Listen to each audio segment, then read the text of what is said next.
Good morning. PIL subject में हम लोक अदालत को पढ़ रहे थे। लोक अदालत के आज थर्ड एंड लास्ट वीडियो में हम राजस्थान राज्य में लोक अदालत की क्या प्रक्रिया है उसको पढ़ेंगे। राजस्थान में लोक अदालत के आयोजन के लिए विधिक सहायता बोर्ड ने कई दिशा निर्देश जारी किए हैं। तो बोर्ड इसको आगे हम विधिक सहायता बोर्ड को बोर्ड के नाम से ही लिखेंगे। तो बोर्ड ने प्रत्येक न्यायालय के स्तर पर प्रत्येक माह के आखिरी शनिवार के दिन नियत किए हैं कि लोक अदालत लगाई जाएगी।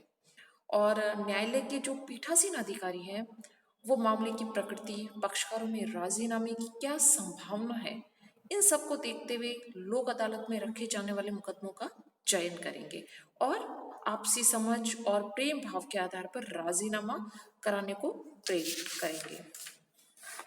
तो आइए हम देखते हैं कि बोर्ड ने राजस्थान में क्या प्रक्रिया तय की है कि किस तरह से लोक अदालत का आयोजन किया जाएगा। तो सबसे पहले लोक अदालत के लिए निश्चित जो दिन तय कर रखा था उस दिन से पहले के ही माह के दौरान पीठासीन अधिकारी के समक्ष जो भी सुनवाई हेतु प्रकरण आते हैं उन सब में वह पहले तय करेंगे कि लोक अदालत के माध्यम से निस्तारण करने की किन प्रकरणों में संभावना है। तो वे ऐसे प्रकरणों को निश्चित करेंगे कि इनको लोक अदालत द्वारा समझौते के माध्यम से निस्तारण करवाया जा सके। फिर नेक्स्ट स्टेप में आते हैं जिला एवं सेशन न्यायालय या फिर अपर जिला एवं सेशन न्यायालय के प्रकरण जहाँ पे गंभीर प्रकृति के प्रकरण हैं वहाँ पे भी न्यायालय यह देखेगा पीठासीन अधिकारी कि इन गंभीर प्रकरणों में से भी किन प्रकरणों में लोक अदालत के माध्यम से निस्तारित किया जा सकता है। तो जब गंभीर प्रकृति के मामले होंगे तो प्रत्येक माह लोक अदालत न लगाकर त्रैमास में यानी 3 महीने में 3 महीनों में वह लोक अदालत का आयोजन करेंगे। एक या फिर 2 लोक अदालत जो भी प्रकरण के अनुसार उनको उचित लगे किसी भी तिथि को वे लगा सकते हैं। नेक्स्ट प्रक्रिया में है कि जब ऐसे प्रकरण जो लोक अदालत के लिए तय कर दिए जाते हैं तो उसमें जो दिन तय किया गया है यानी निश्चित तिथि जो तय की गई है उसमें पक्षकारों को मानसिक और अन्य तैयारी के साथ जो भी डॉक्यूमेंट्स हैं उन सब तैयारी के साथ उपस्थित रहने के निर्देश दिए जाएंगे और उनके एडवोकेट्स से भी यह अपेक्षा की जाएगी सहयोग करें। नेक्स्ट स्टेप में देखेंगे कि जब पक्षकार उस नियत तिथि को उपस्थित नहीं रहते हैं तो अधिवक्ता उनकी ओर से उपस्थित हो सकेंगे।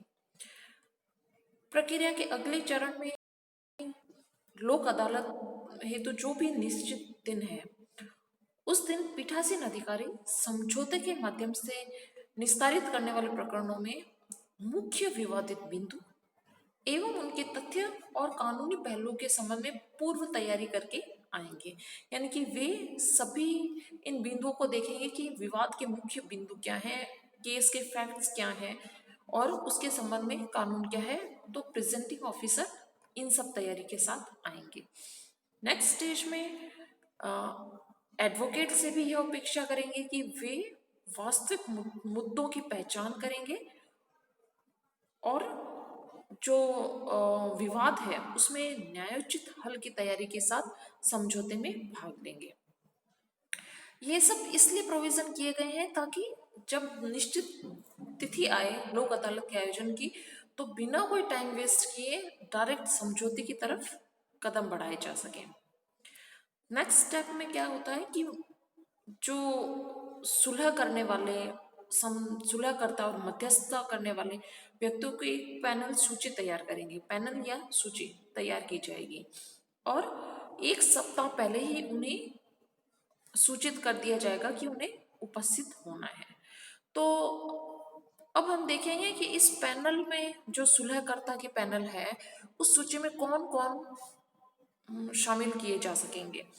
तो इसमें ऐसे एडवोकेट्स को शामिल किया जा सकेगा जो कि समुचित योगदान प्रदान कर सके, ऐसे शिक्षाविद को जो समझौते के संबंध में रुचि रखते हैं, ऐसे किन्हीं कर्मचारी और अधिकारियों को जो कि अपनी सही भूमिका प्रदान कर पाएं, चाहे वे सेवानिवृत्त हैं या कार्यरत हैं।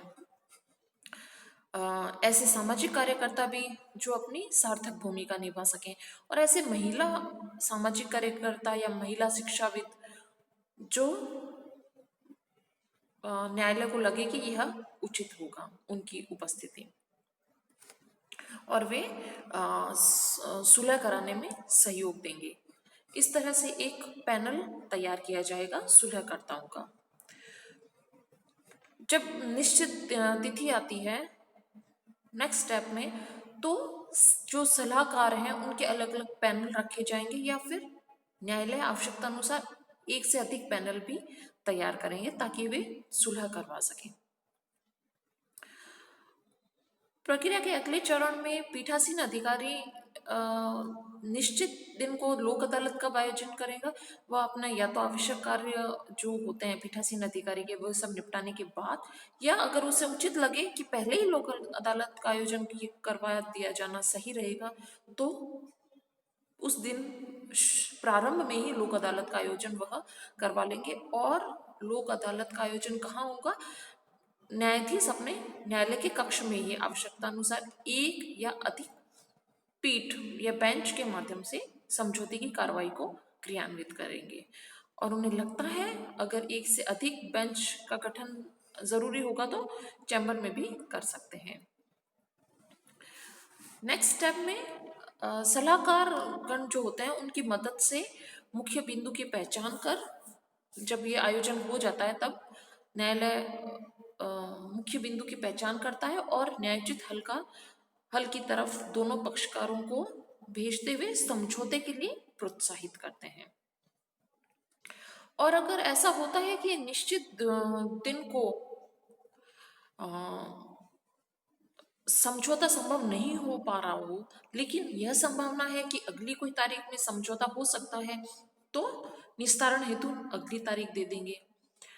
लेकिन अगर न्यायालय को लगता है कि न तो आज समझौता हो पाएगा, न ही अगले किन्हीं तारीखों में समझौता होना संभव है, यानी आगे कोई भी समझौते की गुंजाइश नहीं है, तो उस प्रकरण को लोक अदालत से निकाल दिया जाएगा और उसे पुनः लोक अदालत में नहीं लाया जाएगा जब तक कि दोनों पक्षकार लिखित में लोक अदालत के माध्यम से निस्तारण करने के लिए प्रार्थना नहीं कर देते हैं।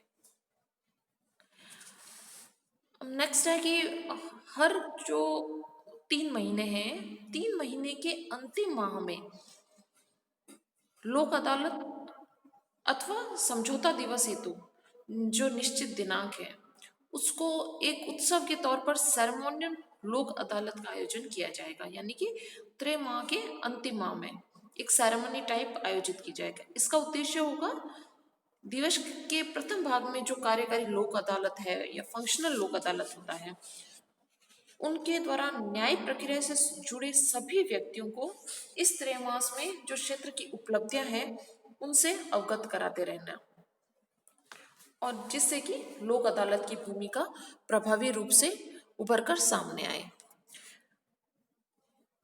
इस तरह से फ्रेंड्स आपने देखा लोक अदालत एक ऐसी वैकल्पिक व्यवस्था है जिसमें न्यायालय में चल रहे कई ऐसे लंबित प्रकरण जो काफी लंबे समय से चल रहे हैं और जिनका निपटारा न्यायिक प्रक्रिया में बहुत खर्चीला होता है, उनको लोक अदालत में ले जाकर समझौते आपसी समझ और प्रेम भाव से निपटाने के लिए अग्रसर होने की यह कार्रवाई की जाती है। और कई जगहों पर कई प्रकरण ऐसे होते हैं जो कि न्यायालय में नहीं चल रहे होते हैं, लेकिन फिर भी उन्हें लोक अदालत के माध्यम से निपटाने के लिए अग्रसर करने के लिए पैनल नियुक्त किया जाता है। तो जो समझौता दल है, इस समझौता दल में समाज के प्रभावी और निष्पक्ष लोगों को नियुक्त किया जाता है। कई सेवाभावी वकील, सेवानिवृत्त अधिकारी होते हैं, अध्यापक, शिक्षा शास्त्री, सामाजिक कार्यकर्ता, स्वयंसेवी संगठन या जागरूक महिला कार्यकर्ता, इन सबको शामिल किया जाता है ताकि सभी का सम्मिलित प्रयास से मुकदमे के पक्षकारों को राजीनामे के लिए तैयार किया जा सके। इस तरह से लोक अदालत का ये चैप्टर आपके 3 वीडियोस में एंड है। नेक्स्ट वीडियोस में हम और भी इम्पोर्टेंट क्वेश्चंस करेंगे। Thank you so much.